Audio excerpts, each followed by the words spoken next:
Halo gengs, selamat sore. Welcome back to kopi-kopi ala-ala suka-suka. Bersama saya di kopi-kopi ala-ala suka-suka.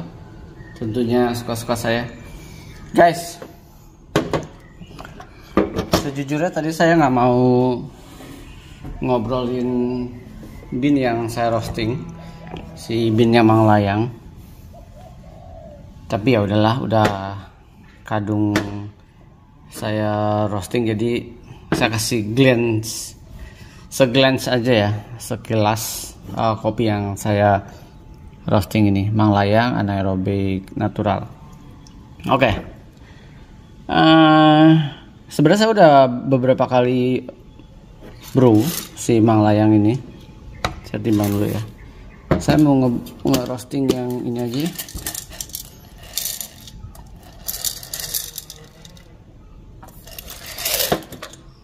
Apa yang batch ini aja. Ini batch lebih, apa istilahnya, lebih, saya bikin 13 gram. Apa 10 gram aja ya. Biar saya bisa ngopi yang lainnya.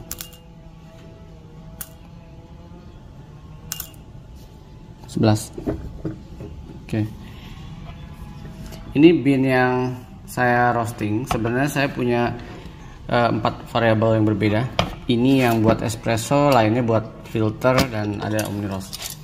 Tapi ya, saya udah pernah bilang kan, kayaknya saya ada sedikit problem dengan si anaerobik Mang Layang natural ini ya. Di luar, kayak apakah kadar airnya ketinggian, sehingga ini salah satu bean yang saya roasting. Yang pertama nggak sesuai dengan beannya, oke, green beannya oke, tapi ketika di roasting nggak sesuai dengan ekspektasi saya.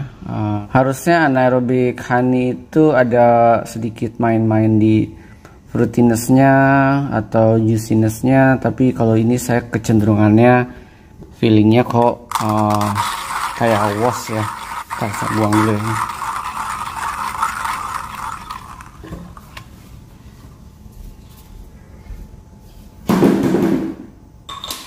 Tapi ini pendapat subjektif sih teman-teman. Mungkin memang begini Mang Layang 3, 4. Saya akan 4.5 ya. Mungkin begini Mang Layang. Jadi kalau kategorinya buat saya nih jadinya bean pulen gitu ya.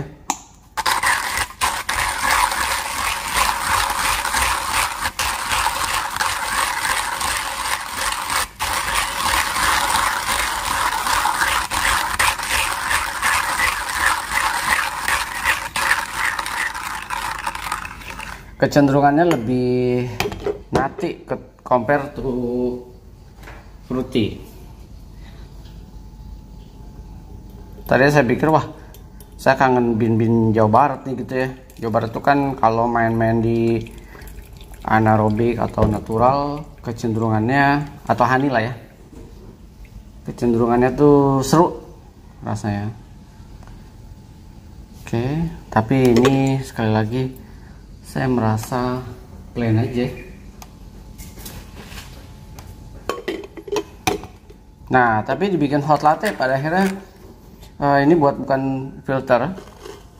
Maksudnya di filter bisa, tapi kalian nggak akan mendapatkan sensasi yang fruity seru-seru gitu lah ya. Oke, kita akan proses saja, baru nanti kita cincongkan ya. Saya pakai suhu 92 derajat Celcius.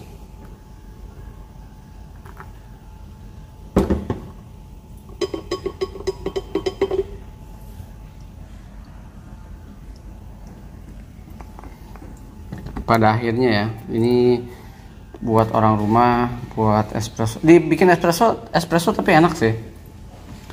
Yang lumayan saya kurang impresi itu di filter, padahal saya udah main berbagai variabel untuk mendapatkan sensasi di filternya. Ternyata kurang menarik ya.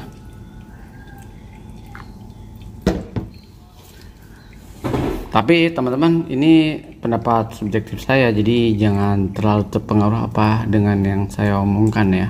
Mungkin di kalian ini kopi ini memberikan sensasi yang amazing.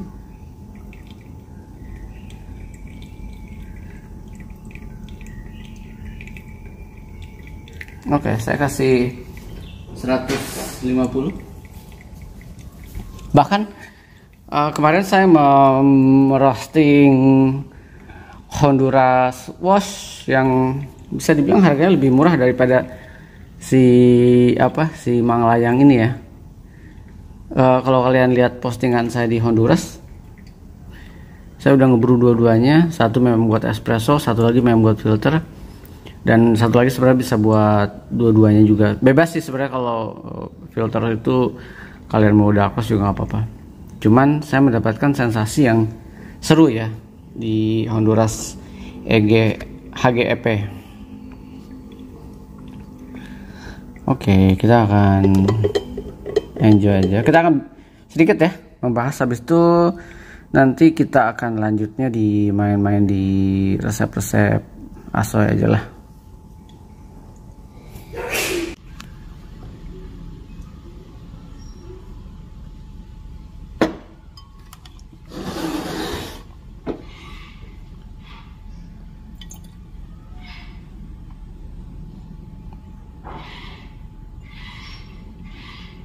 Secara color sih menarik selalu ya.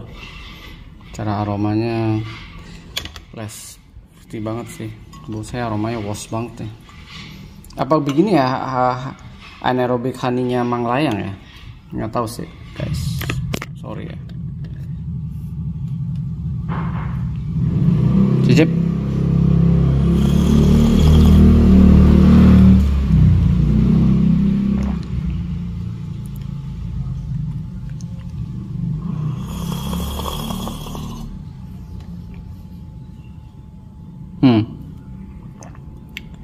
Sebenarnya masih kategorinya buat saya masih bisa diminum, bukan sesuatu yang nggak bisa diminum sama sekali ya. Masih bisa diminum, masih bisa di enjoy. Dan ini memang roastingannya kelihatannya dark, cuman ya gitu deh. Saya mencoba untuk ngulik di 4 variabel aja, saya nggak menemukan settingan di hot air yang yang unik gitu ya. Secara coloring memang kayaknya kebanyakan air sih, walaupun saya nggak ngukur, tapi feeling saya si moisture-nya cukup tinggi. Compare kemarin saya ngerosting si Honduras ya.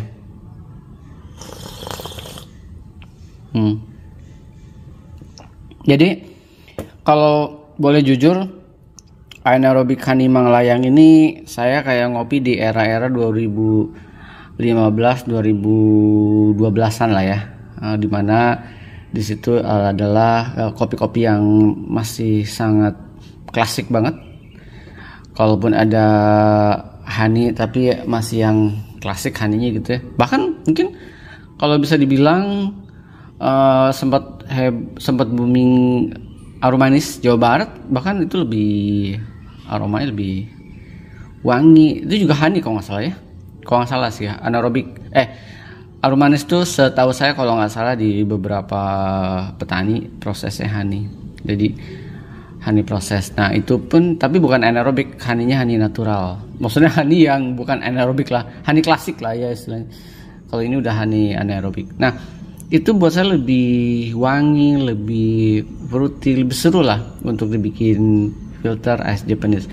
Kalau ini dibikin filter bisa, tapi kalian nggak akan mendapatkan sensasi yang bombastis gitu ya.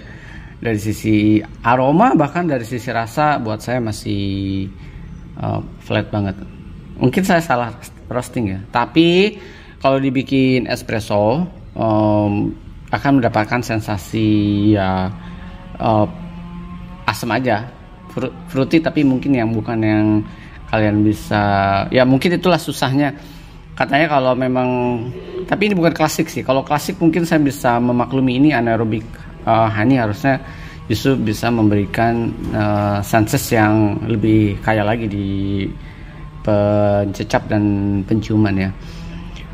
Oke, itu aja sih kalau buat saya. Sedikit catatan, saya udah menghabiskan ini 400 gram habis, tinggal dikit, dan satu udah habis, satu lagi buat filter, satu lagi ini bisa, sebenarnya semua bisa dimainin. Ini buat ini kalau dibikin espresso memang lebih keras banget gilingannya.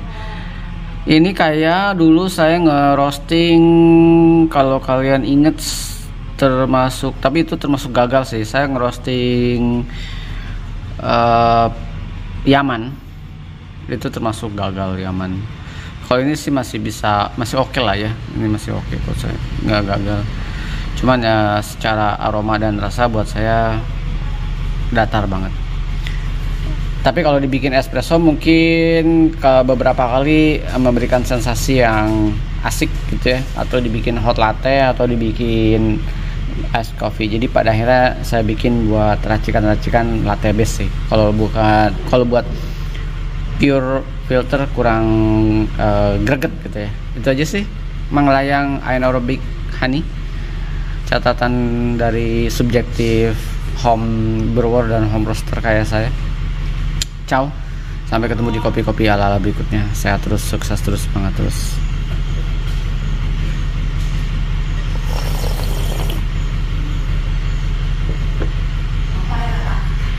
Yes.